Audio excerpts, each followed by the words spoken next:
বছরও কাটিয়ে উঠতে পারেনি সিডর বিধ্বস্ত বাগেরহাটের সাউথখালী। বিস্তারিত দেখুন প্রতিবেদক এম মোহাম্মদ ওমরের প্রতিবেদনে। উপকূলে ২০০৭ সালে ১৫ই নভেম্বর ঘূর্ণিঝড় সিডর আঘাত এনেছিল।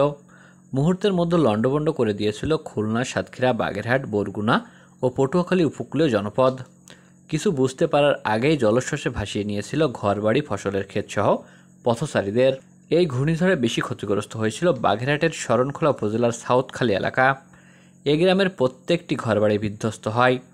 নিহত হয় ৭৭৮ জন মানুষ।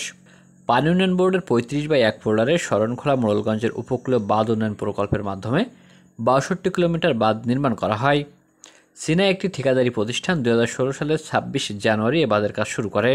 বাঁধের কাজ শতভাগ শেষ হলেও বলেশ্বর নদীর অব্যাহত ভাঙনের কবলে বাঁধটি ঝুঁকিপূর্ণ অবস্থায় রয়েছে। ইতিমধ্যে বলেশ্বর নদের তীরে সাউথখালী ইউনিয়নের বাগী থেকে মোড়লগঞ্জ সীমানার সন্ন্যাসীর ফাঁসিয়াতলা পর্যন্ত বিভিন্ন স্থানে ৯ কিলোমিটার মূল বাঁধসহ সিসি ব্লক ধসে পড়ে ঝুঁকিপূর্ণ হয়ে পড়েছে। এমন ভয়াবহ ভাঙন দেখে শরণখোলাবাসীর আক্ষেপ, সিডরের ১৭ বছর পরে এসেও বাঁধ নিয়ে দুশ্চিন্তা করতে হচ্ছে। আতঙ্কে দিন কাটছে বলেশ্বর নদের তীরের বাসিন্দাদের।